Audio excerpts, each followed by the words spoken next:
So we got a handful of really inspirational people that do these hard surface type models that we call them these days. But you don't just hyper specialize, but you do like organic characters. You mentioned your frog on stream, and that's very different than the robots. One of my favorite pieces of yours is the Panzer Samus. Nice. We could talk about that for a long time, and you really do have a wide range of genre and character types, and they're all great, man.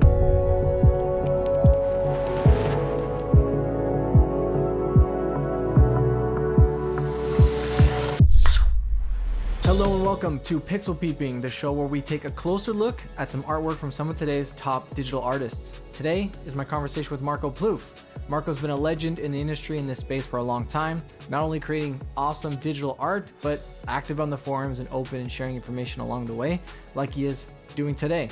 He's probably best known for his design and hard surface sculpting inside of ZBrush, which we get to take a look at and ask him questions about today and nerd out a little bit on like kind of the things that he thinks about and what he cares most about. But more than that, he has a big variety of styles and a big breadth of work, which we get to touch on a little bit in this.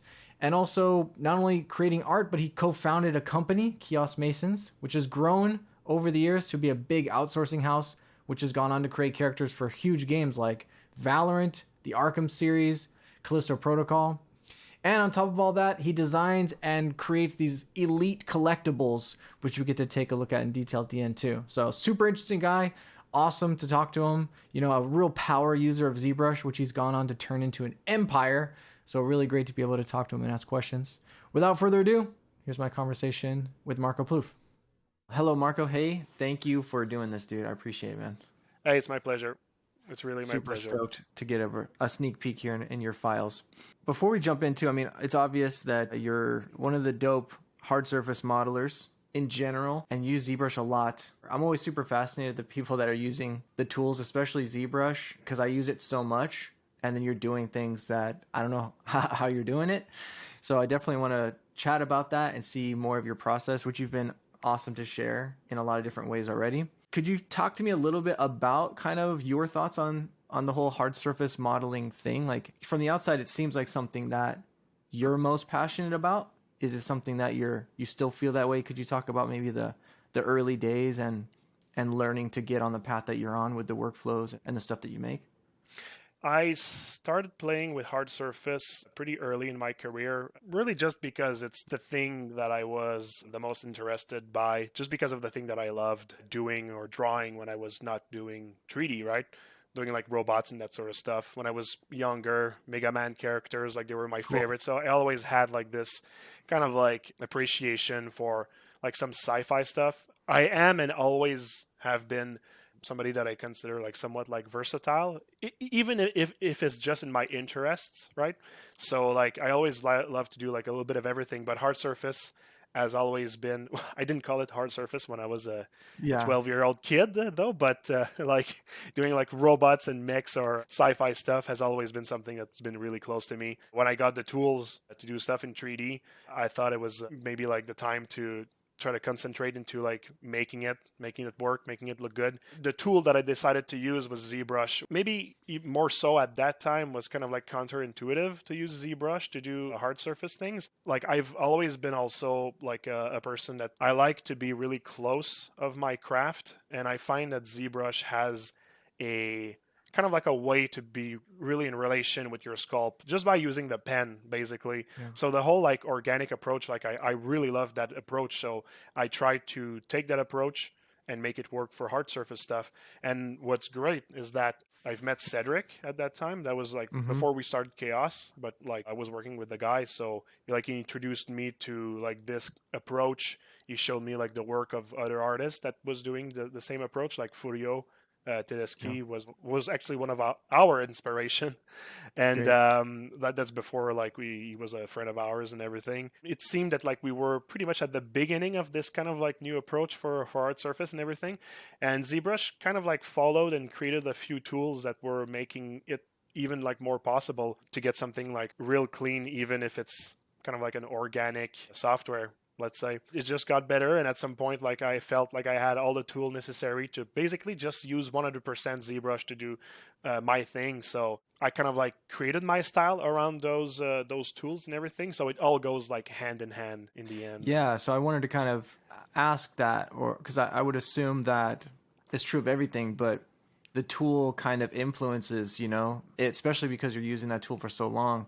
So yeah, would you say that like the style or the aesthetic that comes out from making a hard surface model from ZBrush, because you're also designing it, like you say, you're doing a lot more kind of sculptural clay-like stuff. So I would assume that would produce shapes and designs that are different than if you were using a CAD style modeler, like Fusion or some of the other things that people use for industrial parts that sometimes people use for robots too. First of all, it's really a question of like the chicken or the egg, like what comes first. So, and I think that the answer is like it all comes first. It all happens at the same time. But I think that if you talk about the relation between like software and what you do with the software, the kind of stuff that comes out, the software will kind of like influence also the end result, just because of like how user friendly or convenient the software is to do a few things, and those few things are related to a certain visual style, and this visual style is related to the end product, like the design itself of the character. You look any artist that like to play around with a few software, and depending on the software they use, they usually end up with like some very different results, right? Their essence and their spirit as an artist always stays, but the delivery, you can see that there's like really a difference, basically. Yeah. And I really like the style and aesthetic that you're doing. It does feel unique, and at the same time has those things you'd see in a crazy techie robot, which I assume comes down to just your personal taste and everything. Yeah, I think the essence or who you are as an artist is really like the driving force of everything, but anything else along the way is going to dictate like what it's going to look like in the end. Me, I'm kind of like, I'm very monogamist in terms of like software. Like the moment that I started to play around with ZBrush, I pretty much like stayed with it. And just because I just really loved it and I felt like I was really able to do what I needed to do, I feel really like content, let's say, with what I have. And I assume comfortable, like that's so important when making the kind of art that you do. Yeah. I want to speak a little bit more about that, like design and everything. And also I want to speak more about your versatility, which for sure I think you are. And I don't mean to pigeonhole you because I think you're great at a lot of things, but why don't we take a look? You're showing me now this cool like sci-fi guy. Yeah. Can you tell me like how long this would take to make? Yeah, I mean, this guy here, I think this one I made it at a period of my life where, like, well, first of all, I didn't have the kid, so I could actually concentrate a little bit more. I think I was actually able to get, like, enough time during the nights and during the day to pretty much sum up to, like, 8 hours per day of work, basically. As far as I can remember, I think this one took me 2 weeks to do. 2 weeks to do this character here. I think that I already had the blocking of the head done before the 2 weeks mark, but I remember I started the blocking of the head during a live demo when I was doing a workshop at like a school in Paris that like one of my friend has that sometimes I used to actually go. It just started with like the blocking of that head. I think I actually have it like somewhere here probably. Oh, awesome. There we go. Like it was just like this plus the tubes and stuff. So that's like what I actually did during the live demo just to show the approach in terms of design. And I was like, oh, you know what? I kind of like this head. So I talked to some other guy that wanted to maybe like animate the character. It didn't end up working out, but I was like, oh, cool. There's a purpose to actually like finishing this character. So I just decided to complete, the entire character in full polish, everything and that stuff. Also, this character, every piece is Z-remeshed. And it has UVs as well because this character was used to be able to be baked with vector displacement map. And the test worked. It's really nice. Like we used Arnold and we were able to get the exact same result as ZBrush using a vertex displacement map. And everything, like I said, it all Z remeshed and UV'd automatically with the ZBrush UV master actually. Yeah, like I like using Realism as well for my UVs, especially if I decimate the character. That's how I did like the frog that I did recently in one of my streams. But this one, we just used UV master and it did generate some like pretty heavy map. But there's so many like polygroups for like each pieces that UV master is like pretty good at just cut your UVs with using polygroups as like UV islands basically. Islands. Yeah, and it does like work like pretty okay. and then you just bake the vertex displacement using Multi-map exporter. yeah, that sort of stuff. And it did work well. I didn't do the actual like integration in Arnold, so I cannot speak for this part, but judging by the render that I saw, I was like, wow, it's nuts that it actually works. Because you wouldn't think that, and it was done like in a cinematic, kind of like with a cinematic approach, let's say, because it was a friend who worked at like a cinematic company. And you wouldn't think that like using ZBrush could actually work in the cinematic industry, because cinematic industry tend to only want to use like poly modeling and that sort of stuff. So it was nice to see that the test actually worked, I'd say. Anyways, that was a little. It'd be so fun to texture it too. I mean, you already got it UV'd and everything. I mean, dang. Yeah, well, I got it in Substance and everything. I just slapped some very simple materials. There was like nothing really special, but we actually had in the end like a few renders of what it would look like. This is in Arnold? Yeah, this was in Arnold, and it's perfectly clean. There's no like weird like artifacts or anything. It worked like super well, as clean as in ZBrush. Plus, you add the texture on top. So yeah, that was cool. Plus, since it's like vertex displacement, you're actually using the lowest subdivision level of your meshes, right? So I didn't like throw in Arnold like a mesh of 120 million polys or whatever how high this model is, right? It was a respectable amount of like polygon for the character. Yeah, like a mid-level poly or something. Yeah, exactly. That's awesome. We could have spent more time making it look good, but it was just for the fuck around, do the test. So you have these kind of stages, like what we're looking at here is so detailed and stuff, and it like hurts my brain. I guess maybe before we look at a older version, like, you know, one of the things I wanted to talk about with you is that you share a lot online, which is great. You've done talks and you do your streams. So I've checked in and I see some stuff. I know that I need to be like practicing to make it stick, but also, you know, you have this long like history of doing things. And I feel like you could teach someone your exact workflow, but that doesn't mean they're going to be making art like you or even that strong in the beginning, right? Can you speak on, especially with this hard surface kind of modeling and design, the relationship between design and modeling technique, you know? Yeah. Well, I mean, there's two things that comes to mind. I mean, first of all, the quality of like a result of like a sci-fi character like this, it does not come only from how clean like the meshes are and everything, or that you used a process that is known as the hard surface process. None of that really gives you like the feeling of having done a good job in the end. Like the cleanliness is one aspect of it that makes something look finished, but it's just one like on top of so many others. And following the hard surface process does not mean that you're going to have this like feeling of like overwhelming success on the character, right? It's just a process, and a process can lead you in many places. One of the things that is the most important in terms of doing something that looks good in the end, well, first of all, the design of itself is going to speak a lot. But if you just want to go like to a subcategory of design, when we talk about the visual language, I think the visual language is one of the things that is the most like important, or one of the primordial thing of making something look like sci-fi or making it look art surface or that sort of stuff is very visual design itself. For example, having like an extrusion right here on the side of the helmet that has this kind of trapezius shape. Yeah. It's just like, this is a like a vulgarization of what this is, right? But just like making that choice tells a lot. Like if you were to do like a medieval gauntlet and you would use this shape to make an extrusion in the armor, automatically, at least my brain would see that and be like, that does not look like something that like a blacksmith would have done at that time, at that era.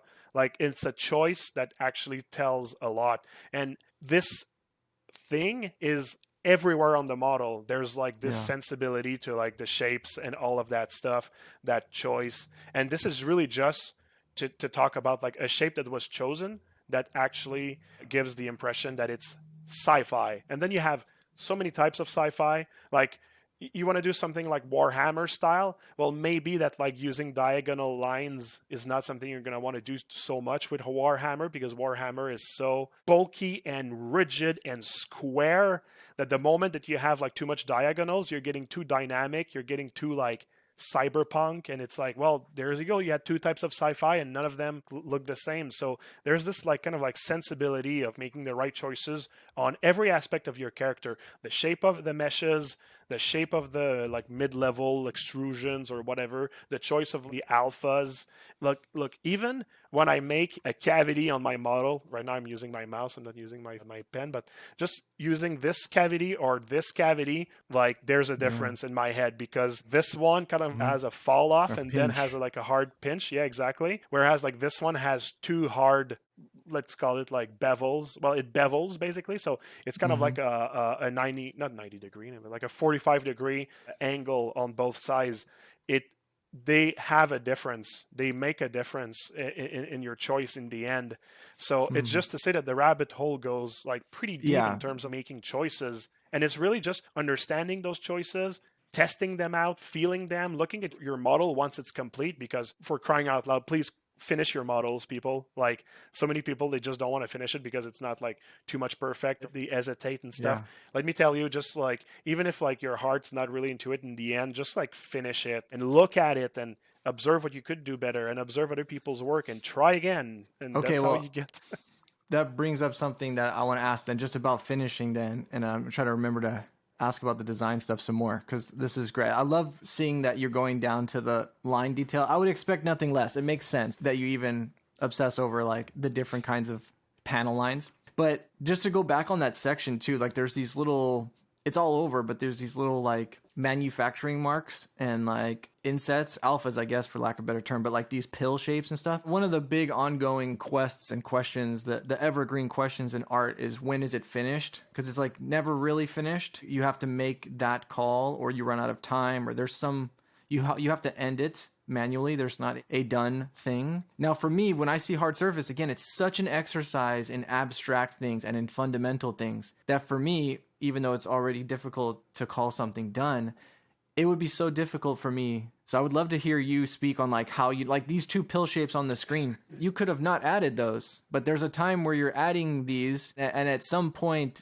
you get a sense, you get a feeling that it's done. How do you not just keep adding little things? Like, first of all, I think you have to, and this is something I've only got good, I guess, at it in the past years, is just like knowing what's really like your end goal in terms of like, for example, are you doing that for a video game? Are you doing that for just a collectible? Are you doing that for something else? Like, this is already like a question you can answer. And then let's say you're doing that for a video game. Well, it's like, okay, well, is it a video game where you're going to talk to your character like very close to its face, or it's a game where you're going to actually like be like further? If you can answer those questions, then you know how much detail you need to put on the character before it's kind of like getting irrelevant, right? Like, for example, this head here was made just to actually like kind of like a tech demo-y thing. So I kind of like went into some pretty like fine details in some areas, because I was like, oh yeah, we'll see them. So I knew that there was a certain limit to details, and I knew with this one I could go far. But for example, if I actually do something for print, this line here on the helmet, this one here, we might not even like see it. I actually printed it, and I have it behind me. I just don't really know where it is. I think it's right there you go. Like, do I see, like, I got it right there. Like, but, and it also, it depends on what size you actually print those things, but do I see that line? And the answer is hell no. So you see, so it's like, and this character has lines that are even smaller than that. So it's like, at some point, you're going to waste time. If you don't see that line, you clearly don't see the ones in the eyes right there. So this is already kind of like a bracket that you can have. So less about the technical aspect and more about the like knowing inside of yourself that you are finished with your art.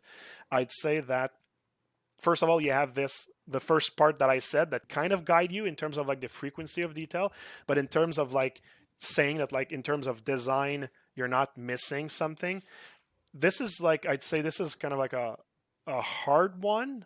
And it's one that is a bit subjective to like how much you like to put details on your thing, because some people love to actually just stay with the shapes and not draw too much attention to detail. And they do like fantastic things just because they really know how to control their shapes correctly and stuff. Other people, they love to actually make almost like a pizza out of their character where there's like details everywhere. And arguably you could say sometimes too much detail is too much detail and not enough detail is missing something. So of course, there's a radius, there's a gradient, let's say, or like a gray zone. But in terms of like feeling it, I'd say that for me, the answer was just finishing the character and looking at it. And then be like, okay, well, a mix of like being proud of the work you finished, but also be able to objectively look at your character and be like, right there, that was too much, this, too much that. And even if like your character, you've posted it, it's not a failure that like you can now see like errors on your character. It's just like an observation for the next time. You're just changing. Right? I've never did a character that I was like, this is perfect. It's like, no, just give me a week and I'll be like, why did I do that? It's so obvious I should not have done that. But it's like, you know what? It's okay. It's part of the past. And the only thing you can do is go forward and learn from that. And that's why I'm saying, finish your goddamn characters. Just like you need to finish it so you can go through that. That's so important, I think, for people to hear, because I think we just hear that over and over, that people say, I'm never done with the work, and I'm like, yeah, this is awesome. Would it be right for me to say, to like rephrase it and say, when you're like, hey, people need to finish their work, in other words, like, are you saying like you need to pick a point to stop? Because I would say lesser experienced artists, that word finished carries something that they don't know, so they kind of keep going. They can continually tell themselves it's not finished, but right at some point we have to pull the plug and we have to just stop. We have to put an end on it, right? Yeah, absolutely. That's a good rephrasing, I'd say, because it's true that like finishing the character is, some people see it as like, well, the finishing is like the polishing state, so maybe like that state never finishes itself, like ironically. They may be even waiting to be really happy with it. Like you say, like, if we're posting work that we don't feel 100% on, they may be waiting to feel 100%, which doesn't really come, right? They need to be like, this is good enough. I mean, I guess it's easy if, like, let's say you get a class into character design, like they kind of like somebody that had classes will teach you like the steps of creating a character. You have like the blocking, which can also be like the design phase of your character. At some point, you commit to the design or part of the design, and you start like breaking it into pieces, polishing it, adding the mid-level detail, adding the smaller details. Then you do that for like the rest of your character. Once you get everything finished, you give yourself a chance to maybe calibrate some stuff, add some stuff if you feel that like things are not in balance and that sort of stuff. And once you're at this place, well, then you need to commit to this to go to the next step, which is a retopo or like all that stuff, right? So whatever is your end goal, are you stopping at just like a ZBrush sculpt? Are you stopping at like the textures and everything, right? You always kind of like need to commit in some small doses in your work. So I think that it's just being able to do like a final commit at the end and just tell yourself, I went through the steps. I technically did everything that like people told me to do. The rest is really subjective and is part of like your spirit as an artist, like if you're happy with what you have or not. But this is something that like you have to know you might never be able to settle it, because I mean, God knows I have my issues as an artist, fucking imposter syndrome through the roof and a lot of like other stuff, right? But you kind of like have to know that like these voices, they should maybe not like dictate like your progress also. Yeah, sure, listen to them if like they're saying like this is a piece of shit. Maybe analyze why the voice is saying you're a piece of shit. But if you can't find why, well, then you have to ask yourself, okay, well, is it that I have a bad voice in my head that's just mean, or is it that like my eye sees something that doesn't like? And if it's the first one, be kinder to yourself, and get therapy and help yourself, because that sucks to have those voices, but everybody has them, I guarantee you. But if it's the latter one where it's like your eye can see that there's a problem, well, you know what? If you can't see it right now and fix it right now, maybe it's because you need some time and to grow as an artist, and you'll get better later. And how you get better? By advancing as an artist, and by that I mean completing your characters, right? So we always go back to this. Yeah. Okay, so to put a button on it, I would say like the main things that you can use to finish things and move on is, one, like look for those technical limitations. Like just look for limitations. Like you were saying, like what's the end product? Is it for a game, or will this ever be noticed? Is this going to be in camera view? Just try to put limitations on yourself so you can have boundaries. And the other thing is to use your intuition, look at it yourself, and then just trust your intuition, because ultimately you're the one creating it anyways. So it should be a reflection of where you're at right now. And if you don't like it later on, that means you grew, and that's a good thing anyways. You just want to keep going, right? Yep, exactly. But just like reiterating that the bad voices in your head, like some can just be mean and not useful. Yeah. So just don't give too much power to all of them, right? Yeah, that's right. Also parse parse those thoughts and voices in your head and see like, is this really something that's real or useful? You know, is there something I can do about it, or am I just beating myself up for no good reason? Yeah, exactly. Can I tell you a small story about exactly Yeah, this please. subject? Okay. People that follow me will know that I've created a universe called the New Apocalypse where I actually create characters and they live inside of that world. And there's like a story and a backstory that actually drives everything. And a lot of it is written on my site, but I reveal small pieces by small pieces when I add character to this universe. Those character from New Apocalypse, they're basically made to be collectibles, and this is just because I really like collectibles and stuff. I'm putting the website on the screen Yeah, right let's do now, it. the newapocalypse.com. Just go there if you want to learn anything about this universe and all the stuff that's in it. Basically, like the choice of like making those collectibles, just in parenthesis, is really just because I love collectibles and that sort of stuff. But the idea is that for me, this is kind of like a way to really like have fun. There's a difference between creating just like one-off characters or creating like a series of character together, and I like to do both. It's really relaxing to just do a character alone that doesn't have anything connecting to him, but it's also fun sometimes to create like characters that live together, and it's much harder, I'd say, but it also personally I find it more fun. Anyways, I'm working on the next series. Like the one on screen right now is Death from the Four Horsemen series. There is Michael from the Archangel series. Those are like two that like people have had a good reaction with. And I'm currently working on the next series. So four horsemen, you got the Archangels, and the next one is going to be the Elementalists. The Elementalists basically are going to be like characters that are very close to elements, like don't go far. It's the premise is easy, right? So how do I Mm-hmm. have fun with that? How do I do the designs and make it interesting? This is the hard part, right? And I started working on those the moment that I was done with like creating this whole website and the rendering like all of the characters for it.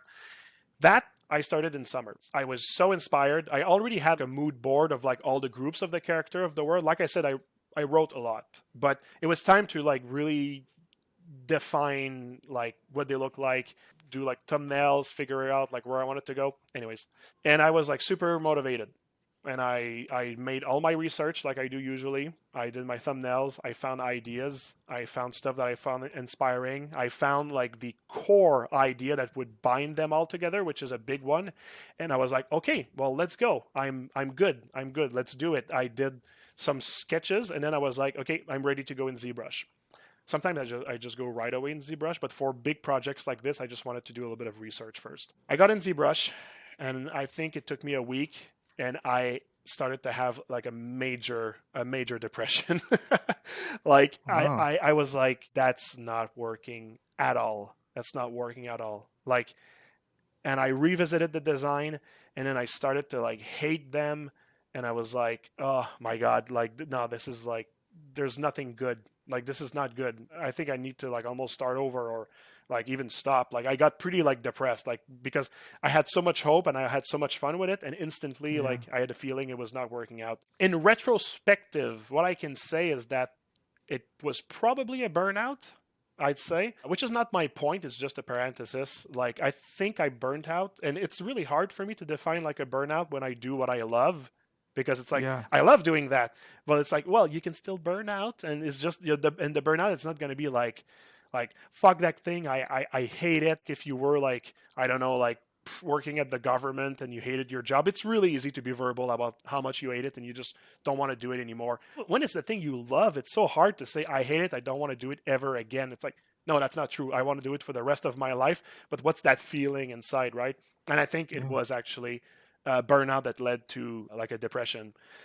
But Wow. my point is, Yeah. I asked two of my friends two of my friends to take some time and play around with the concept that I had. I was like, you can start the concept from zero, just follow the bio at least, because the bio is what's in the story, right? Check the bio, check my concepts. Here's my mood board. You can start from scratch, or you can take what I did and can you do iterations on the four elementalist, and just I want to see what you would have done, right? I took two artists that I was like I liked what they did, so I was like, I already know that whatever they're going to create is going to be something that I know I can appreciate. Basically, they did that. It took a little while. During that time, I just relaxed. I did frog character, like I concentrated on other things. And when they gave me their stuff back, I was like, okay, well, it gives me back some inspiration. So now I can take what they did, I can get inspired, and I can go back on it. And when I was done revisiting the designs of my character, and I looked at the ones that I had during my like right before my burnout, I was like, they're not so different after all. So like, and they were better because like my friend helped me to like elevate them, right? But when I look at before and after, I was like, man, it's like I had all the answers. The idea was there. They're not that different. They're just like a little bit better. I really thought that they were disgusting pieces of shit.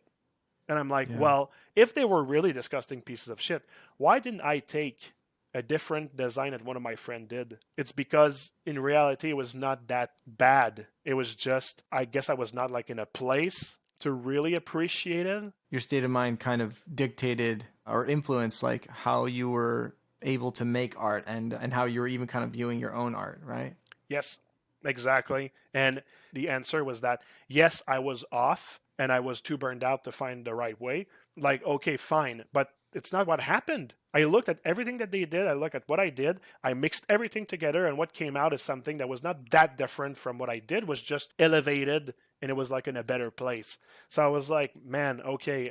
Well, it really taught me something about like being hard with myself, really, which is kind of like what I said earlier, right? About the bad voices and everything. It's like, don't go thinking that because like I have like the career that I have and I made like a couple of cool characters that like I'm not like fighting against something inside of myself, or that I'm not actually, fighting with something inside of myself on a regular basis. I mean, I think when you're an artist, you're going to actually have those things. And I think it's like being able to harness and understand and control those that are going to make you an artist that pushes it to the next level, right? Yeah. So if you were going to do another series now, you know, on top of it, let's say, and then you ran into kind of some of the same feelings, would you do anything differently than you did with the elemental experience? I think that like I would just try to be aware of when I get like this amount of antagonization against myself, I would know that this is the moment to take a break, because I actually pushed it for 2 months. And I think what I did is I just dug a hole for 2 months. I was like, no, I should not stop. This is just like a little feeling that I had, and I'm going to get through it, because I kind of like got out of it sometimes by doing that, by really just like digging my way out. But this time it did not work. This time I dug solidly down. And when I realized like that was just not well, I was really like, okay, I dug super far. Like I didn't do like this, like in this, and at some point, poop, it popped out like sometimes I did. I really did like a good tunnel, a good vertical tunnel, let's say. So I would say that like it's just about like awareness, really, which is kind of like how people deal with trauma and that sort of stuff. It's like you never really like are cured from like what happens to you. You just understand what happens to you, and you're able to control it better or to go around it better. Yeah, maybe react. I think taking a break is, and it's what you did. Maybe you do it sooner or something. I think that's a nice solution, is to call on your friends to see what they would do and have them inspire you. Yeah. Well, it's pattern recognition, because like if I actually would have seen that like I was in a negative pattern, well, that would have been the time to like put a stop to it and just tell yourself, okay, break time, because like sometimes you can get lost in the pattern, like you're in the eye of the tornado and you just don't fucking see it that it's happening. So pattern recognition, and I guess that's something that comes with like insight and wisdom about yourself. That's kind of a hard one, because now we're talking about like therapy almost, like, or like, yeah, I mean this is artsy stuff. This is, to me, I think it's super important to hear someone of your caliber talking about it. So I love talking about this, and I want to ask you again about this kind of passion and work and joy and stuff. So we're gonna circle back, talk a little bit more about it. Before we do, would you mind first back to the like this hard surface crazy model here? Like, could you like zoom into like a detailed section of the like the ear cheek kind of area? Like, I don't know how you're doing these like small little things. Is it a mix of technique? Like this kind of stuff seems crazy to me. I guess there's a couple kinds of things. There's this like the actual ear thing with the detailed, and then there's these latches. It looks like these two like latches. Yes. There's a lot of things happening here. There's I think two of those meshes are actually Kid Bash. Like this is something I think I took from one of the Vitaly Kid Bash thing. This thing cool. here. When I actually placed that shape here on the character, I guess in blocking, if I know that like I'll have a connection between two parts, sometimes I might insert like an IMM right there, just because like IMMs of stuff that looks like joints or attaches. Like I don't care about modeling them all the time, and sometimes I know instead of like just placing a cylinder that's boring, sometimes I just place something there. But you see what happened is like I think I've placed it I was like influences it, right? Yeah, because like those two like holes like right here where like the hinges, like teeth of the hinges, I don't know how to call it. Well, I think they dictated like how I actually approached the shape here afterwards, and in the final result the same thing like happened. So it's just to say that like sometimes you place an IMM just because it works well, but that's actually something that's cool, is like when you place something that is a bit more finished in an area that something is not finished, sometimes it just like kind of like dictates how the rest should be, right? So it's kind of like a tool to get rid of like the blank page syndrome. That's the phrasing in French. I don't know if that's how you say it in English. The blank I page get syndrome. Yeah, I totally get what you mean. Yeah, when you the like you freeze when you start. Yeah, or when you don't know where to start. It's like you place something and you start from what that thing right there caused to your canvas, let's say. Do you have other IMMs here too? Well, yeah, this one, the ear, I think it's, well, not the outer ring, but the inner ring. I think it's another one of Vitaly's. I think this one is actually the same as this one. It's just I kind of like added some stuff on it. Cool. But there's a lot that it's like this little thing. I use it a couple of places. This is one that I did myself. And saying that is just to say, hey, whatever, you use your IMMs, create them yourself, or you go get them somewhere. It's fine. It's cool. It's not a problem to use IMM. I'd say that the problem to using IMM is if they dictate too much of your design. This is where you're not in tune with your design anymore. If you're just letting some pre-made things tell you what the thing should look like. Yeah, then it would influence it more rather than being like the spice or the things that yes, exactly. It ends up actually looking like. You said it very well. I actually, you know what? I kind of like started using this exact expression at school to talk about like using things to a smaller degree to help. It's like it's the spice of it. Like it's I totally agree with that analogy. Could I see an IMM brush or drawer? Like now that you mention it, I assume you have like treasure trove of IMMs. No, to be honest, I find that like I'm most of the time dissatisfied with IMMs, and I always revert back to just like the Vitaly, not the Black Phoenix one, but the other. So do you have like Vitaly's and then yours are separate brushes, or do you have like one brush that's just your stars? You know what I mean? It's like a just mess. Your favorites. It's like you open Lightbox. It's like you have his stuff here. I just take one, I test it, I change it if I need. And the ones that I have, to be honest, when I reuse it, I kind of like open the project from before and I go grab it. It is so not organized in that way. Like earlier, I told you I was kind of like an organized person. Not in that regard, actually. I kind of like feel it like forces me to think it over and not just easily go and grab them all the time. So this way, it's really just like, if like I really feel it, like I need it and I remember it, I go get it, and I find it like it kind of like forces me sometimes to just create new ones and get like newer stuff as well. So you're consciously not making like a Marco IMM. It was not conscious at first. It's an observation that I realized afterwards. It's not the reason why that would be fire, dude. If you made one, everyone would get it. Yeah, I'd say that like I don't pride myself with my IMMs. I find that they're very like you said, the spice of something. Yeah, very, but that'd be. I would love to have it. Little clasps and like those things you showed that go around the wire. That's great. Where the pink wires go in the back. It's like a little. Okay. You know. Yes. Yeah.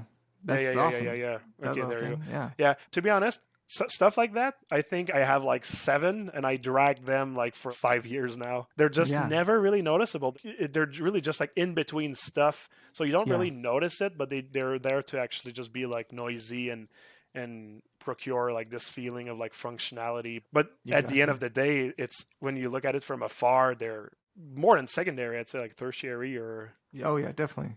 Yeah. But anyway, thanks for the comment. Like, I appreciate the kind words. Oh, they're awesome. Oh, dude, I'm really serious about that, by the way. You should make a little kit of your It doesn't even need to be that many, dude. For $5, $10, dude, I would get it. Everybody would get it, dude. Well, I Um, like to know that. Maybe I'll do. you should. Yeah, you really should. So that's the IMM brushes stuff. Are you actually just straight up using alphas too sometimes, like for some of these pills and stuff? Because that would be cool to know that you can just drag out some shapes and. I got like a library of alphas. There's actually one that we created ourselves, and it's a good one. It just so happened that my friend sent me like a collection of alphas that actually works pretty well. It's my friends who send it, so it's not really the stuff that I share. But most of the time, what I do is I kind of like just open it and I create a package of alphas and I just like load it. This is just like a shortcut from somewhere, and I just load like these bunch of alphas and everything. I have like many. I have like alphas that are good to just place in the middle of nowhere as a detail that breaks the monotony. I have some alphas that I find it works really well when you put them on borders of stuff, and like just me saying that just makes me like just brings it to another like subject, which is, but actually, you know what? Going back to visual language, it's like, okay, well, where do you put that kind of detail? Like what kind of detail and where do you put it? It's another aspect of like visual language, and this is actually what's going to really make your stuff work well. Like for example, like if I was to just like add like a detail like right there. So let's say you have this alpha. It's like a half capsule shape. So first of all, why use a half capsule shape? Well, a lot of like my character is like round, or at least the helmet is kind of like round. It's like a full round shape. It's kind of like broken as well. A circle would work. The capsule shape I find works. It just the eyes are it's like a tapered capsule shape. So I know that it's kind of like a strong shape that exists on my character already.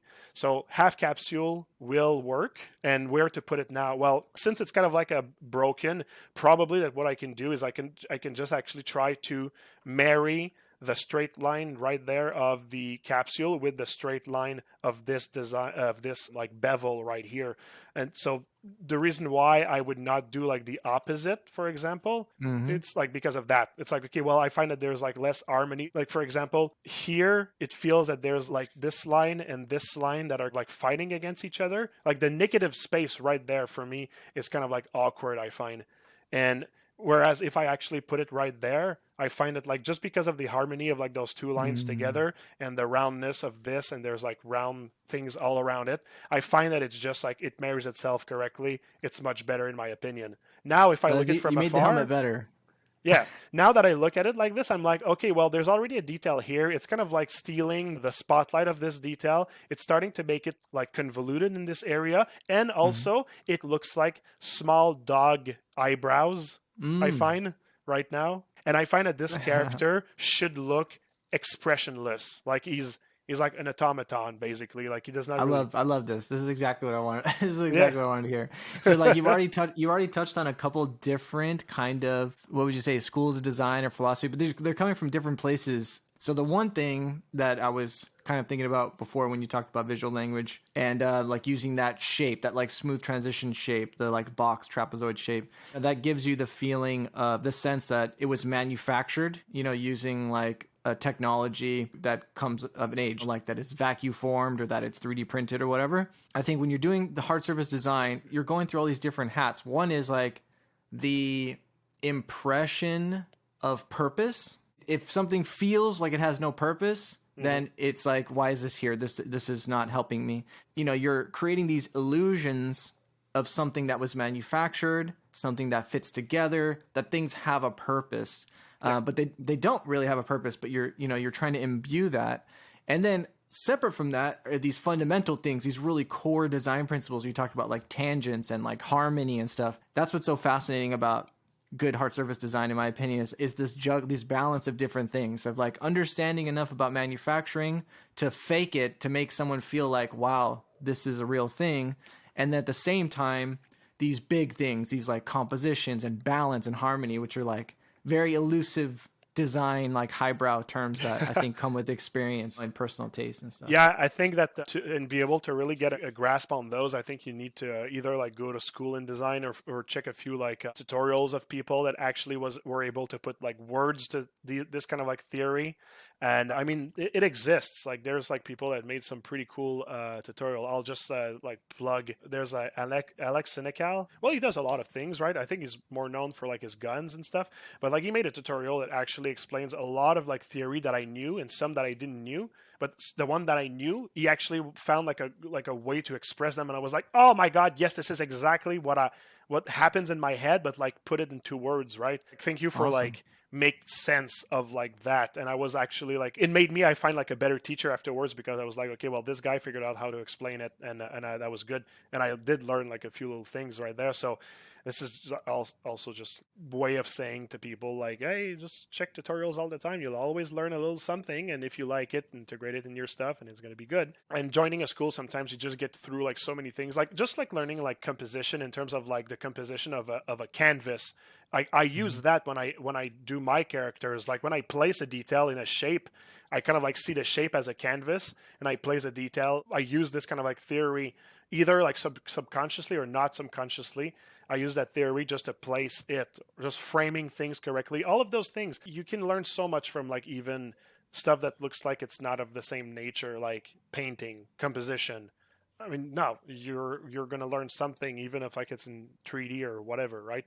So Yeah. the other thing about visual language that, like you said, just another little tip. Sometimes it's it's good to ask yourself like, what era is it? Because you got not so sci-fi and super sci-fi, and like those are also like different for sure. Like on this character, Yeah. you'll never see like a bolt, because it's like, well, no, it comes from like an era where like everything is clipped like differently, and it's more like mobile. It's not Ooh, like clipped. yeah, nothing Yep. is like screwed in and that sort of stuff, because like screws are more like either like Warhammer-esque because it looks brutish to screw something, rather than like having it Yeah. like clip by itself, like gently clip, like an Apple product. Now that you mentioned it, I feel like that. Yeah, your stuff clips together. Yeah, Yeah, I'm more of a that's clip cool. guy, I'd say. Yeah. Yeah, yeah, dude. Yeah, I feel like you just unmasked yourself as like, yeah, dude, you make things that clip. That's Yeah, cool. clip That's gotta be master something you're Marco. thinking. Yeah. Well, what about there around the nose area above the pink thing? That looks like that might be a screw hole there. Or uh, maybe it's a vent. Maybe that's where you. Oh, that was gonna say uh-huh. another thing. It's just a tag on. Just I know we talked about it a lot. Just wanted to mention that I thought it was so cool when you talked about the face. You talked about the expression. That's another. That's like a third version of design where you're using your intuition and just like the thing we all have in our brain where we kind of personify everything. And that's so cool that you were looking like you're looking at your character like it has a face, even though it doesn't have a face, and that you're making choices. That's super cool to hear you say that, because when we view these kind of robots, we're all feeling that stuff, and those are choices that you made as the artist, like where things go in the balance and whether or not you're gonna add something to try to evoke like personality. Yeah, that's Hmm. I guess that's the word. Is like there's the manufacturing, there's abstract, there's fundamental design, and then personality, and those are all different kind of things that are going on together as you're making something. That's super cool. Yeah, absolutely. Could we roll back to an earlier version? We're looking at the finished one. Like maybe you could show, yeah, okay. So like when you're doing this type of stuff, mostly you're thinking about the design. I guess you're already starting to add little bits here. I know you say you did this as a demo itself, and you even have the body where you're like just drawing stuff on, right? You're just straight up playing around and Well, this one is a bit more finished. I guess I think I had like a, yeah, I see, like I had like this okay, one yeah. which was like the very first step of like taking like a naked guy and just like starting to draw like lines on it, which for me is like it's the two first things that I do. This is so early. This like That's super cool to see. I want to see this. Like this is yeah. when you're making this, are you making a line and then undoing it and trying it again, or are you thinking before you do a stroke? Like how messy, and how do you even know where to start? I think everyone would want to know. Like, I think I just like throw a couples of things. Like I'll add like a layer, and I'll just do like a couple of cool. lines and stuff, and I'll just go with the feeling of like if like this seems to work for me or not. But I don't throw only lines and stuff, because like I work the lines and the volumes at the same time, I'd say, and Yep. especially in those like early stages. Not that this character has a lot of volume, like he's very humanoid in its shape, right? But for example, like I started like adding like the neck protection here, so like that was volume, the same way that I was like adding like lines and stuff and or like we could consider like this a volume, although it's not a huge shape change. But I'll explore all of those at the same time, and I'll just like see if like they're if I like it or not, if it speaks to me. And I try to do that without adding like too much subtools. Like here on the arm, I did add like this plate because I really wanted to actually start to work on like how those like layers are really going on top of the other. But I'd say that in retrospective, it's the kind of stuff that sometimes it's maybe like a bit early.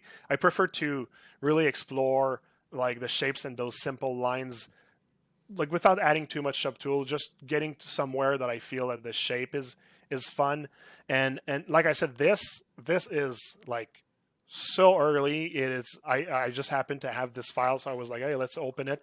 I don't know, you see how like in between like in between like this and this, like how it kind of like changed. You can see that like where I was like missing volume around like the clavicles here and the shoulder. Yeah. I found like the shape correctly at this stage while keeping like the lines that I had here to try to get like my layering correctly, right? Cool. So I'll really try to not add subtools to get my layering correctly. I'll really try to just like draw with like dam standard, like just to mimic like a layer. What I do is I just take my dam standard, but yeah, so to add a layer, like for example, like often what I'll do is I'll just take a negative dam standard like this, and then I'll just add like a cavity on top like here, and then I'll take my any clay brush and I'll just like add in the volume that was maybe like missing like around here.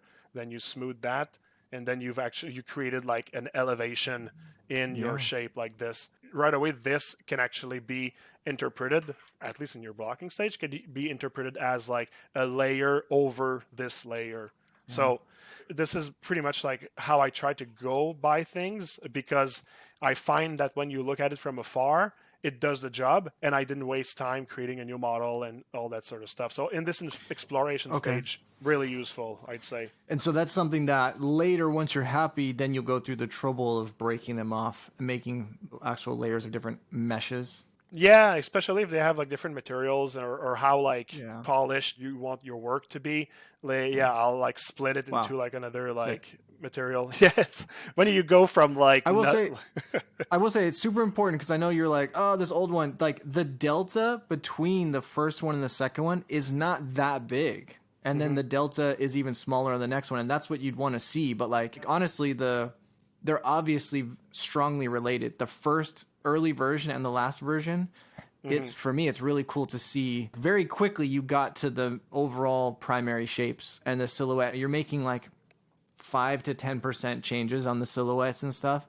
It's not that much. And then the delta between number 2 and number 3 is even smaller, but it really like comes to life. And then there's this, I mean, just gonna throw an aside at you, because I assume like you know about this and all the people, hard surface people, are like masters of this, but it was something that I first thought of when I watched the first Transformers movie, that there was this feeling, I was like overwhelmed visually. Like it was so much, there's so much stuff that it just creates this feeling of complexity, I guess. And so I see that, I feel like you guys are, especially you and the people that do these like detail, these like blocks of detail, are kind of wielding that, where the first time I see your work, which for you is going to be hard because you're seeing it all the time, but I wonder if you have that in mind. Like, are you thinking about the first impression from a viewer? Because when I see one of these works for the first time, there's these levels of, and this is that really nice curated design philosophy, that there's an order, because I think of this in my own work, but I have such less details to play with, that there's an order of what's happening. Like at first, boom, I see the shape, I get the like overall what it is in design. Then there's these like values like we're seeing here, but then there's like all this complication that is just too much to take in at once. So you just kind of feel like, wow, that's detailed, or wow, that's like, you know, so sci-fi or whatever. You know, it creates a feeling, because it kind of washes over you at once, because there's so much little things. You know what I'm saying? Am I making sense? Yeah, you are. To be honest, I never really thought about that, and I think that I can actually also relate to this, because like the same happens to me when I see something, right? I get this like sometimes like I get like a thunderstruck of like almost like a dizziness, because there's like so much things and at once it happens, and it's fun. It's nice. It's kind of like tasting like a super complex meal for the first time, Yeah. and you're just like completely blown away. And if you take more bites, now you can start to get like, oh, the hints of this and that or whatever, right? But the first one is Yes. just like blasting you away, right? It's something that can be pretty cool. And I think that Yeah. also it goes to say that like when you're able to dissect what's happening on the piece, now you start to get like more of like the things that come back, or if you squint you can see like the bigger shapes, and you can see like some pattern repeating, and you can see like that's the style of what they do. Then you can see like the medium and the smaller detail, and the composition of everything makes for the finished product. But it's also the same way that like when I create this character, I pay attention to those levels of detail, Yeah. in a very how could I say that? Not structured way, I guess. Yeah. Like take it with a grain of salt structure. Like sometimes I jump from one to the other just because I want, but sometimes it can create like technical problems. But most of the time I feel that I pretty much have the freedom, but nonetheless humans always seek patterns, and my brain kind of like created like a pattern of paying attention to this and then this and then this. And I know that if I did that part correctly, even if it doesn't have the other parts to it, I kind of like know it's like, no, I know that I actually gave it like enough love that with this and this, it should be really good. And if not, well, maybe I'll return to it, add something if I need. Kind of like goes hand in hand with like the discussion we previously had, which was about like just creating milestone in your work and going through the motions in order to get to the finish line, right? And just knowing that if you compartmentalize things a Yes. little bit, sometimes it'll just help you to know that you're done with a part and you can get to the next one, and things should be relatively like okay. Yeah, and the way I see it is like you almost have a perfect representation in your three versions here of this thinking of primary shapes and then secondary shapes and then tertiary shapes, and how you're getting smaller with what's going on. That's kind of the order that people take in a design too. That like boom, the first one is so important. I always thought that you demo that order so well, that like you can actually see it getting smaller, it getting more complicated. And another thing that came to mind as you spoke is I think another way to frame that first experience is like when you see a work of this, anything that has like layers and complexity to it, that like the first couple seconds of seeing a work like this for the first time is emotional, and then the longer you look at it, it becomes more and more analytical. Mm-hmm. Over time, then you're starting to actually like, now you're actually thinking and taking it in a different way, and that's what makes it interesting. Yeah, absolutely. It's kind of like important to be able to like analyze this way, because I mean, you can look at like a picture just to enjoy looking at a picture because it's cool, right? But if you really get to like really observe thing and try to analyze, like you'll really get better. Like I mean, I think that like something that worked for me at least was doing a lot of like observational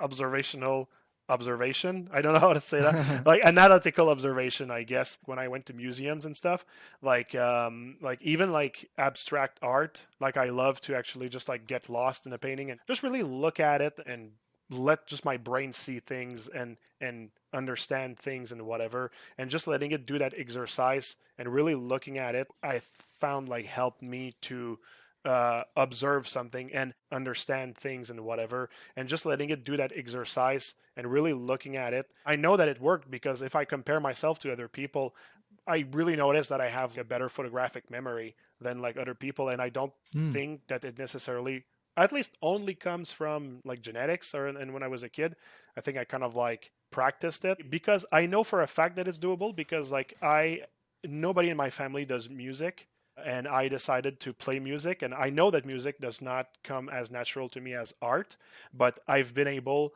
to get to a certain level. Like I'm so at music, right? But I've been able to understand things that were absolutely impossible for me to understand. Like, for example, like hearing a note and like guessing what note it is, or like guess like hearing an harmony and guessing what the harmony is, and that sort of stuff.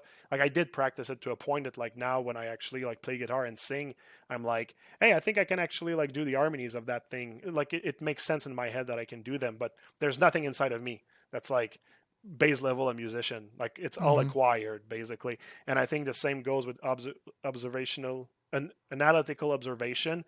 It's like it's something that like you'll get good. You'll get good if you actually just start doing it. Check references, ask yourself like, why do I like this? Like either like somebody's art or anything. It could be a photo of something you like, I don't know, but you just Yeah. like look at it and you just like try to get lost in it, and like your brain's gonna like attach a few things, even subconsciously. It might become like tools later that you'll just repeat something you like, and like I don't know. I mean, it's worth it to spend some time like doing that, basically. So it's kind of like Yeah. saying like you take a reference and you're not really trying to replicate your reference. You're trying to understand what's happening in the reference and see if it's applicable to your style and your model, basically. Those things that you're talking about right now, it's cool to hear that I've seen this in talking with other people that are successful with their art and that they keep growing, is that they maintain kind of a student mind about things and that they're not adverse to learning. So like even hearing that you take on music and like this, I think this constant learning and being open and trying, being analytical is super key and important to just growing lifelong. And I think all that stuff spills over to just keep that mindset of trying new things and learning new things. Yeah, absolutely. I mean, sometimes it's nice to just like ride the wave of your knowledge and just go with the flow of things and give yourself a break, right? So Yeah, that's also for sure. something you should give yourself the chance to appreciate doing. But yeah, once in a while, it's like fun to go back in study mode and try to see if you can push the envelope a little bit, learn something new, and that sort of stuff. For sure. Now, we talked about your world of the Neo Apocalypse. Would you mind pulling up one of those? Could we see like what that looks like in ZBrush now that we've seen like the tech soldier guy? What would be one for print? Because like you said, print's a big deal in the things you Absolutely. like to do. Yeah. Let me clear my RAM. So jumping into this, I saw you had a couple versions. Is this the final one that's print right now? Print ready right there? This one is no, this one is the final one, not print ready. Because I can show you if I click on the one that is print ready, which is probably there we go. There's like slight differences actually. Let's say I'm just going to put it all gray so we can compare all gray to all Okay. gray. Yeah. So for example, if you look at Snake, look at the Yeah. size of the teeth, like they just got like a little bit Oh. bigger. The skin got more detailed. All the details exaggerated, and it does kind of like look a bit overkill for my taste, at least if you look at them in ZBrush like this compared to the true final one, which is now Yeah. this one. And it's because like of course in print you have stuff that, like for example, like there's a lot of things that are gonna get washed out. Detail is one of them, especially when you have a lot of detail and you want to get like the skin texture correctly. Like this might get washed out during print. When I'm done normally with my characters, all the skin detail like this, I don't even need to put it on a layer. There's just like you just need to have a mesh that has subdivision levels. So like a pure Dynamesh won't work, but you can always like just create a Z remesh and reproject the details, right? But it does Yeah. need to have like lower subdivision levels like this. Mm-hmm. And there's like a script if you go get, it's called Ryan's Tools. And at the bottom, there's one that's called Amp Detail. And basically what it Nice. does is that it's going to check like the difference in between the lowest subdivision and the highest subdivision. And Mm-hmm. it's gonna understand what is the detail and what is the main shape. And it's actually going to give you the morph brush so that you can actually amplify where you want the details to Great. amplify. It's a really good tool. It's really Okay, great. cool. That's a good tip. You know too, they added the contrast slider too. I've been using that. That's a nice little thing that ZBrush added. Yes, I did. I did actually also notice that. I didn't test it though, but like yeah, absolutely. I think it's the same mentality.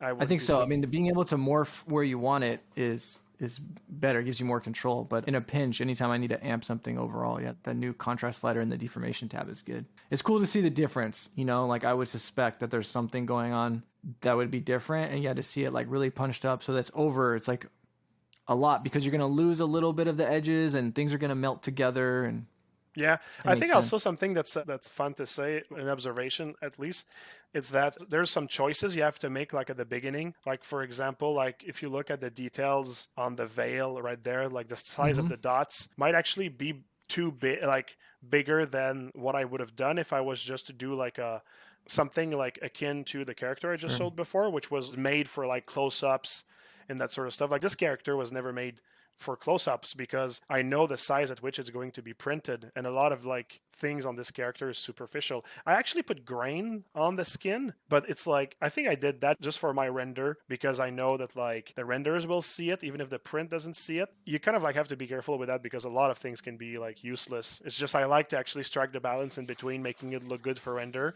but actually making look intelligent for print as well. And this is why sometimes I'll render like this character with like the normal skin for the snake, but I'll have the other one which amps the detail. But some details you can't really do it twice, or it's going to be a hassle to do it twice. So like the dots, for example, on the veil, those ones are a bit too big for if the goal was to make like I did before. But I'm like, you know what? That's just what it is. If you do something for print, sometimes you have to exaggerate, and this one is an exaggeration that is kind of like baked in the model, let's say. I feel like I have to say, this is an insane looking model for print.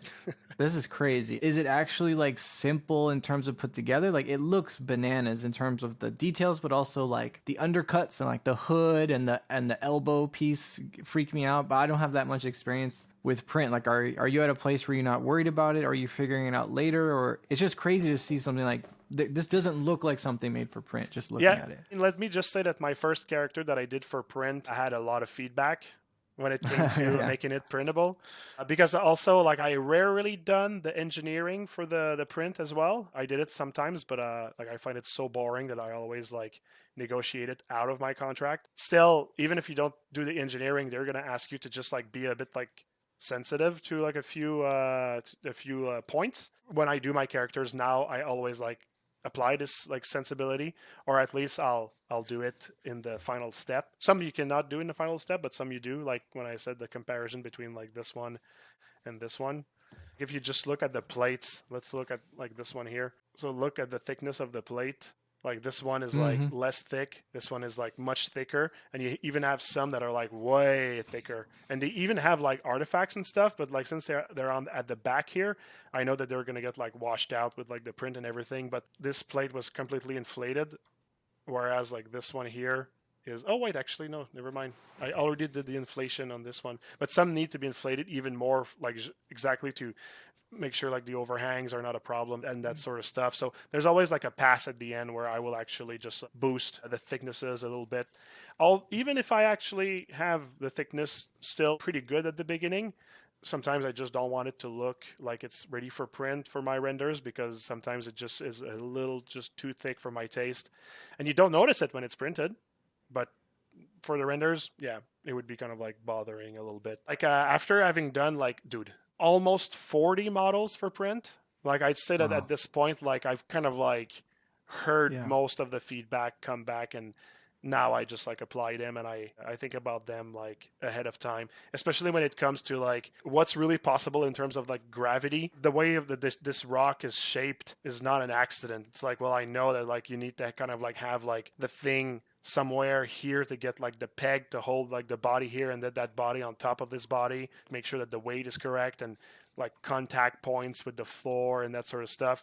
It's something like you kind of like get super great with time. But if you don't know it, I mean, like if you work in the collectible industry and you don't have this knowledge yet, I mean, there's going to be a guy from the company that's going to let you know at some point. I mean, when they're going to do their concept, they're going to basically like make sure it's doable, and then when it's like ready for print, they'll go over the model and you'll get like a revision pass on a few things, and you just find like imaginative ways of fixing them. Let's say they say like the head needs to split, well, maybe just design something where like you can add like a cut and it doesn't look like that bad. That sort of stuff. Yeah, I mean, now that you mention it, I think you can just see the experience. That it's cool that you're making your own collectibles at this point, because it just looks so dynamic and so detailed, and it doesn't look like there's anything compromised. It seems like you're pushing the limitations of the medium of like 3D printing. That's really awesome. Yeah, this one I was like, you know what? Yeah, I'm going to push it. I'm going to see like where it's going to land. When I was done with the blocking of the characters, I did call a couple of my friends who work in the industry to be like, hey, am I like crazy over here, or like do you think like that's doable before I actually go forward? Because when I did the Horseman series, like this one, I did not have my collaboration with XM yet. Like they actually contacted me once that the model, like the models were done, basically. So in order to actually get to create something that I know that I was not like doing something impossible, like I actually talked to my friends. But when I did the Archangels, which this is the series that comes after them, well, I was able to just go see XM and be like, hey, like that's my idea. what do you think? Like, is it doable? So I'll do a little teaser over here. Like, I'm already in contact with XM for like the next series for the Elementalists, and we're really pushing the limits of gravity and stuff. Like, Nice. we're gonna be doing like a few new like tricks, and there's a couple of characters that like even me, I'm like, what? Like, we can do that? And I'm actually applying it on my characters, and I can't wait to show it to you because it just Sick. looks impossible. But if you look at like the last things that XM actually did, there's a few of those tricks already there, and there's a few of those characters that I called a meeting with XM to talk with one of the guys, and I was like, please explain to me how this character works because I have no ideas, and I want to be able to do that for my series. There's some black magic happening there, basically. Great. You're still pushing it. That's awesome to hear. You mentioned the website. Like, are these still like pre-orderable? Like, are they gone? Can people still get these? When are they coming out? Like, if someone wants to get one of these, can they? Yeah, the War, which is like the first one, and Pestilence, which is the second one, are available to pre-order right now. You can just go on the same website that I showed earlier. Neoapocalypse.com is basically like a platform that's made to learn about the universe, but also, like, I mean, you can go and buy the statues and that sort of stuff.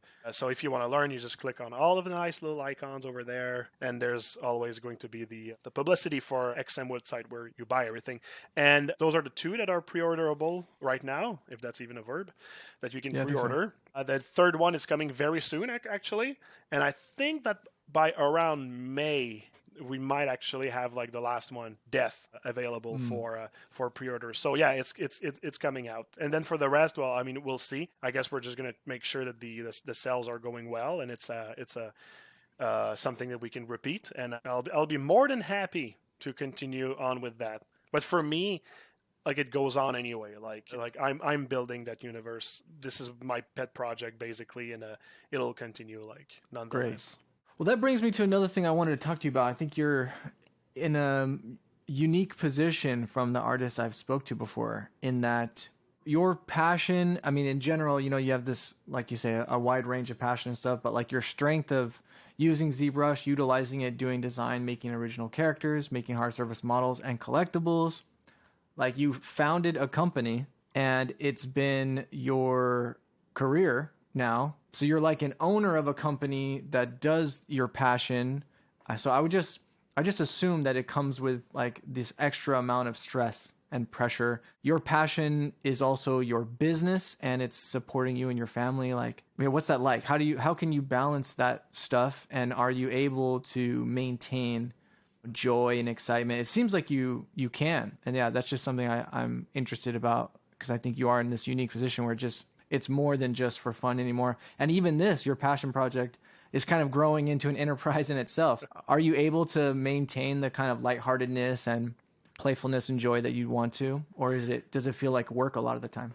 I guess that like the solution here was the compromises, because also something to add on top of that is that I became a dad like 2 years or so ago, pretty much almost the same as you, like we talked last time. And there was like that adding on top of everything. So there was the Horseman that happened. There was me becoming a dad. There was me having my business, a business that is still growing also. So there was like a lot of things that happened at the same time. I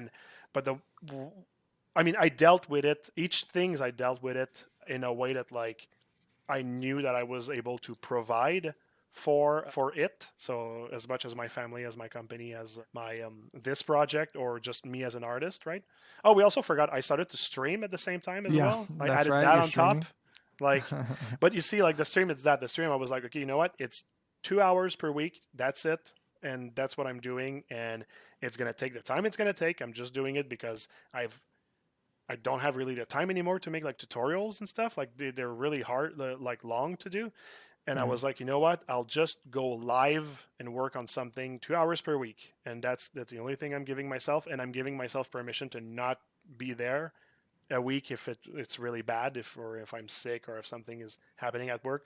So I'm just really like putting myself like I'm putting brackets, but I'm just setting up things so that I know that I am not going to get like really overwhelmed. Like the moment that like 5 p.m. strikes, well, I'm with my family. I do everything for my family. Same thing for the weekend. The moment people are asleep, and then I go on my computer and I do what I've always done, working at night, which I just love doing. Except when there's a great video game that came out, and I just need to play that fucking video game. Sometimes, like, I'll just like change it up a little bit. But my company, like the way that I've been able to actually deal with that is just basically, it's been like a couple of years now, like 4 years, that as an artist, I don't really do anything with Chaos Masons anymore. Like, I'm an art director. I show people like how to do this or how I help them. I have like a staff of like leads that are like pretty good at their job that I also work with. So I've kind of decided like what roles were primordial that I keep in Chaos Mason so that the ship continues to sail and that we continue to growing right now. But I've kind of like, me and Cedric, we've put in place things to help us to make sure that everything works well. Like, we know what our strengths are, we know where we're absolutely needed in the company, and we know who to trust and how to teach people to actually like do things correctly so that everything works well. And it works pretty well. And what happens when you do that? And to get to the interesting part, or at least what I consider the interesting part of that subject, is that if you set up things like correctly like this, you at some point you let go of things that you loved to do. Like, for example, doing character art. I don't do anymore for Chaos Masons, and it's sad. But so that in order to actually be able to set up the rest and have the rest work by itself, I needed to not be an artist anymore and be more of a manager, more of an art director, and this and that. What do you do now if you're not an artist anymore, but you love to do art? Like, how can you survive? Well, that's the thing. I set up things in a certain way at Chaos Mason so that, like, when things work, I have free time. I have the time to take on another project. Well, I call it free time, but like, it's always spent doing something for Chaos Masons, right? So, like, what's the definition of free time? Whatever. But what I mean by that is that, like, I don't have a meeting, people are accounted for, people know what to do, and then like there's a moment of silence. Well, I always have ZBrush open in the background, and the moment there's like an interruption of something, I open it, I continue working on my characters, and at night I have like all this span of time before going to bed to work on my stuff. So I basically it's a balancing act. Like, I know when I take care of my family. I have my stream that's like 2 hours per week. I know that I need to spend X amount of hours per day to make sure Chaos Mason works. The rest of the X amount of hours, I work on some more personal stuff. Like I said, it's always for Chaos Masons anyway. And then at night, well, then I decide what I do. Do I relax? Do I continue to work on my character? I just go with the vibe with that, because sometimes I'm so like into my work that I'm just like, no, let's go back to work, let's do it. And sometimes like Elden Ring comes out and you're like, okay, well, I guess I'll sink 100 hours like within the next weeks, because hey, that's what Elden Ring says. And but I found that like there's like a balance I've been able to be really happy with, and that's really what made me able to do everything and start new things. Also, it's really just like testing out, knowing how much place there is in there. And just that. So sure, maybe like I don't go out much, but that's just being a dad also, right?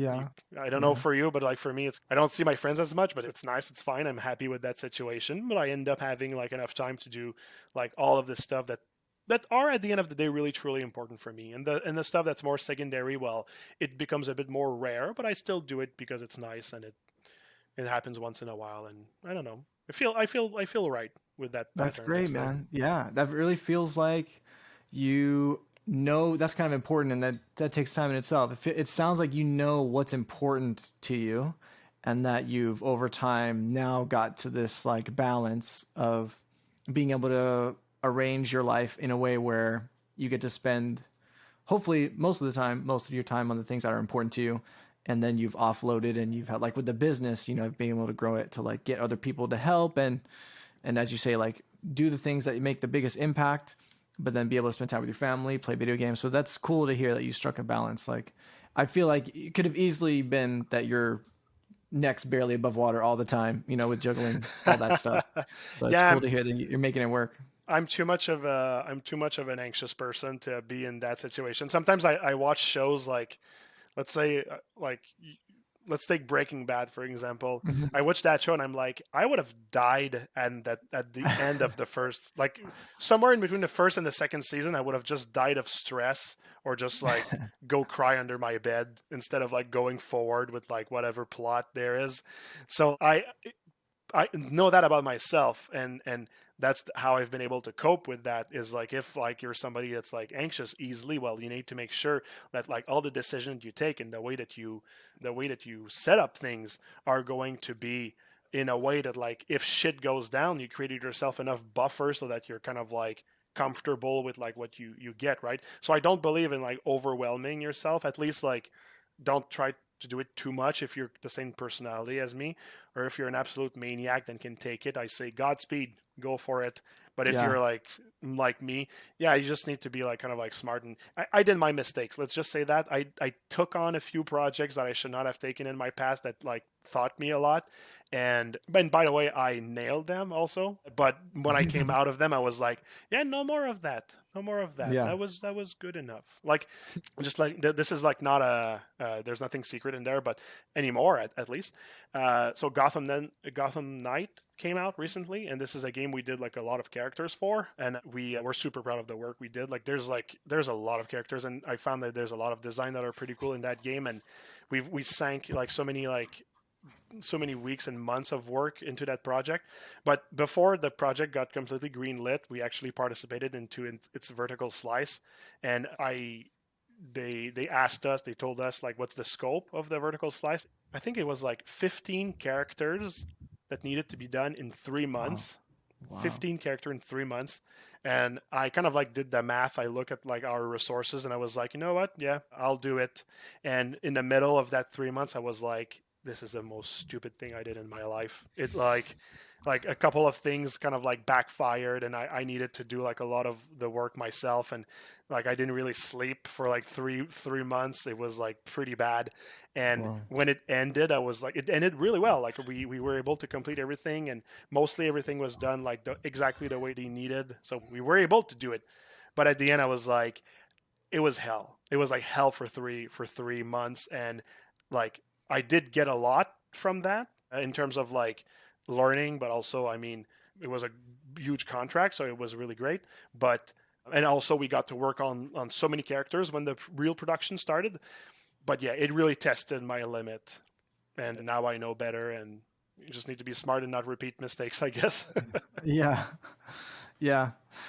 Well, that's I mean it's cool to hear that you go through tough times, you made it out the other side. I think it's also like super inspirational to me. I hope to other people they don't feel daunted because seeing like the amount of like output that you're doing while balancing, like hearing that you're balancing your life and everything in a way that seems like positive and healthy, to me that speaks to your experience knowing like your limitations, and also it's not going to take someone that's 15, 20 years in at the same amount of time. But I think that's just like an aspirational goal for someone, because oftentimes I can imagine someone saying, how can you, like a young person thinking like, how can you have a family and then run a business and make all this art? This is crazy. Like some people want to just make one or two things a year. So to me, I think it's just really cool to see that you've made it to this place where you can do this balance, and it's really about eliminating the things that aren't contributing to what you want to be doing with your life, and I think you also said it drawing at on that first, experience. eh? Sorry, I think you really said it at Yeah. first. I think it's really about like knowing what's really important for you, like in the end, and really like making place for those things, because like if for you it's important to get some time to relax, because otherwise you go nuts. You shouldn't feel bad for actually like needed those things and putting them in your life, right? Like me, like relaxing is I get like fidgety if I relax too much, and I know that I need to do something, and it's since I know that about myself, I can, like I said earlier, set up things accordingly, right? But there's nothing bad if like you're not able to produce as much as like somebody else like produces. It's nice to dream, it's nice to want something, but it's also like really important to be self-aware and to be realistic, and understand and know what's really important with yourself, right? Like I could say I want to be as great of as a guitarist as Steve Vai, let's say, like for people who don't know like guitar, that name's not going to ring a bell, but for people that know guitar, it's like huge name in terms of, it's Mhm. like a guitarists that I'm trying to say. Yeah. But like I could say like, oh, I want to be as great as him, but like at the end of the day is like the question is as simple as that, is like, am I willing to do the work to get as good as he is? And I'm like, well, maybe not. Like maybe like I like to do a little bit more 3D art than doing the work to be also like a great guitarist, or maybe like my family is more important, or maybe I actually love to play video games more. So at the end of the day, it's kind of like, don't beat yourself up for like having other things that are important in your life, right? Yeah, absolutely. Yeah. I have to wrap up kind of soon. Before I go, I wanted to pay you your respects here. I feel like I'm part of the narrative that you just do hard surface, because you don't. You mentioned like your variety, and I just wanted to like draw attention to that I've got a lot of, or you've got a handful of really inspirational people that do these hard surface type models that we call them these days. And you're obviously in there, but you don't just hyper specialize. Sometimes people really do hyper specialize, but you do like organic people, organic characters. You mentioned your frog on stream, which is awesome. People should check that out. Super cool to be able to see someone make something like that. So anyone that's interested in characters and how they're made and stuff, check out the frog. If you haven't, like, you can see, we'll put links down below, but you can go see like the final work, and the fact that you can just look at YouTube videos of it happening, super great. And that's very different than the robots. One of my favorite pieces of yours is the Panzer Samus. We could talk about that for a long time. I kind of wanted to see that, but that's another great one. So like, you're able to do these organic creatures, robots, people with faces. So I really respect you in a lot of different ways. And one of them is just like how you have this broad range of strengths, and you make a big variety of characters, which is something that I aspire to be better at too, is making just not just one thing, but a lot of different characters. And you really do have a wide range of genre and character types, and they're all great, man. So yeah, you're a super great artist, and thank you so much for showing me some of your stuff today. Well, man, I really appreciate the kind of words. It's really great. It's really encouraging. I can promise you that I'll continue, and I'll do my best, and I'll make sure to continue to have fun, because having fun makes things look good. That would be something to aim for, I say, for like also like other people. If I can like throw out like another little like suggestion, like just like make sure that like if you do something, you're having fun doing it. It's a good sign that you'll be able to go far with it. Oh man, I couldn't co-sign that harder, man. It's something I tell myself. Like, it's easier than you think to get lost and you're not having fun anymore. And you kind of have to step back and say, why am I doing this? Can I make this fun? Let's do that. And I agree. I think things get better, and a lot of the roadblocks we put on ourselves, a lot of the negative talk kind of fades away when we just drill down on like, what's the whole reason we did this? Sometimes I think about when I was younger, all of us would do things without thinking too much about it. You're just following what you're interested in. And as we get older, sometimes we can put a lot of other things on it for whatever reason. But yeah, 100% agree. And you can tell the joy that you're having, dude. This, like the Panzer Samus and the Horseman. Well, we'll leave it there. Thank you again for your time. I'll put the links down below. If you guys aren't already subscribed and watch Marco's stream, obviously do that. And we've got plenty of other talks if you're interested in more of this stuff, hard surface demos and everything like that. Yeah, dude, hopefully I get to talk to you again soon. And thanks again. Yeah, man, that's my pleasure. Hopefully we'll see each other in the near future. Yeah, for sure. All right, guys. Thank you for watching. Peace out. Ciao.